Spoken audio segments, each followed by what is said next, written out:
நம்முடைய தலைவராகிய புரட்சியாளர் இயேசு கிறிஸ்துனுடைய திருப்பணி சார்ந்த ஆன்மீக அணுகுமுறை வழியாக இந்த சாதி சமயம் சாரா அரசியல் ஆன்மீகம் என்பதை நாம் சிந்திக்க இன்றைக்கு அழைக்கப்படுகிறோம். அதற்கு துணையாக மத்தேயு நற்செய்தி நூல் 15ஆம் பிரிவு 21 முதல் 28 வரை உள்ள வாக்கியங்களை நாம் சிந்திக்க அழைக்கப்படுகிறோம். இந்த இடத்துல ஆண்டவராக இயேசு கிறிஸ்து தீரு சீதோன் என்கிற கானானிய பகுதிகளுக்கு செல்லுகிறார். அந்த பகுதியின் எல்லையிலே வாழ்ந்து வருகிற ஒரு கானானிய தோழி, ஒரு கானானிய பெண் ஆண்டவராக இயேசுவிடத்தில் வந்து அவருடைய மகள்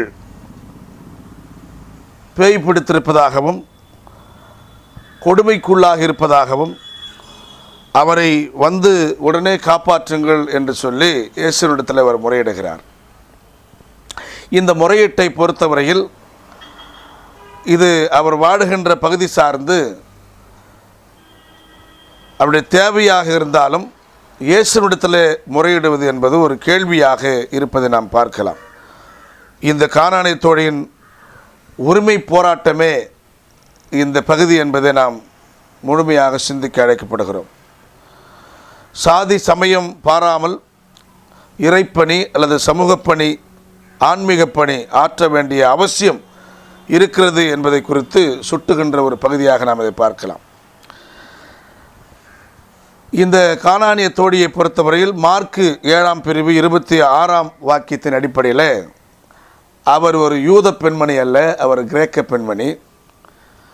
அதிலேயும் அவர் சீரிய பெனிசிய என்கிற இருவேறு இனத்திற்கு பிறந்தவர். அப்படியானால் கலப்பு இனத்தை சார்ந்தவர்.